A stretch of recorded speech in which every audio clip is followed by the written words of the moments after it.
যে পরিমাণ বৃক্ষ দিয়ে অক্সিজেনের সরবরাহ স্বাভাবিক রাখা দরকার ছিল আমরা সেটা পারছি না। শহীদদের মানুষ স্মরণ করতে পারবে। গাছ গাছটা ভালো।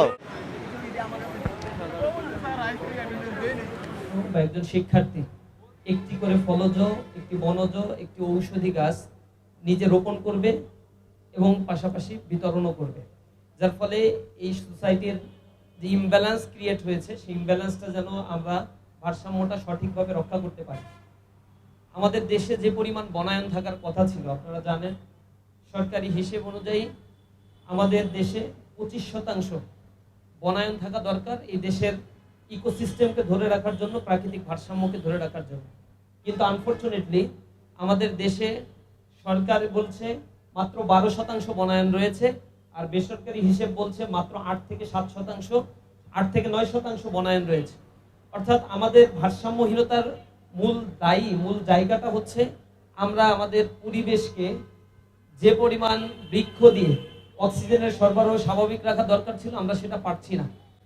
আপনারা জানবেন বাংলাদেশে বর্তমানে প্রতি বছর তাপমাত্রা যেভাবে বেড়ে যাচ্ছে, এভারেজে বাংলাদেশে চুয়াডাঙ্গাতে গত বছরও প্রায় 43 ডিগ্রি সেলসিয়াস তাপমাত্রা রেকর্ড করা হয়েছে। বাংলাদেশে আজ থেকে 8 বছর 10 বছর আগেও এভারেজ 28 থেকে 30 ডিগ্রি সেলসিয়াস তাপমাত্রা ছিল, যেটি এখন বৃদ্ধি পেয়ে 35 থেকে 38 37 ডিগ্রি সেলসিয়াস পর্যন্ত তাপমাত্রা বিভিন্ন ডিস্ট্রিক্টগুলোতে, জেলাগুলোতে দেখা যাচ্ছে। যার ফলশ্রুতিতে সি লেভেল রাইজ হচ্ছে, সাউথ কোস্টাল রিজিয়নগুলো পানিতে তলিয়ে যাচ্ছে, আইলা, সিডর, বড় বড় মহামারী জলোচ্ছ্বাসগুলো আসছে। গাছ তো অবশ্যই পরিবেশের জন্য ভালো, কারণ এটা থেকে আমরা অক্সিজেন পাই।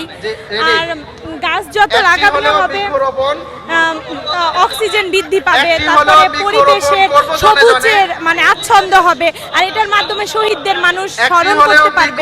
এটাই মনে করি ভালো, এই উদ্যোগটা তো ভালো। আমাদের জন্য খুবই গৌরবময়। আর জুলাই শহীদ আমাদের জীবনের একটা অন্যতম অধ্যায় দিয়ে শুরু হয়েছে, ছাত্র জীবনের এক ফ্যাসিস্ট হাসিনার পতনের মাধ্যমে আমরা এই জুলাই আন্দোলন করে আর কি তারা আমরা সরাইতে পারছি। আর তাদের পরিচয়টা এই গাছের মধ্যে যতদিন থাকবে, আর শিক্ষার্থীরা গাছটা দেখলে আর কি তাদের পরিচয়টা পাবে। ভালো ভালো, এটা ভালো, গাছ গাছটা এটা ভালো।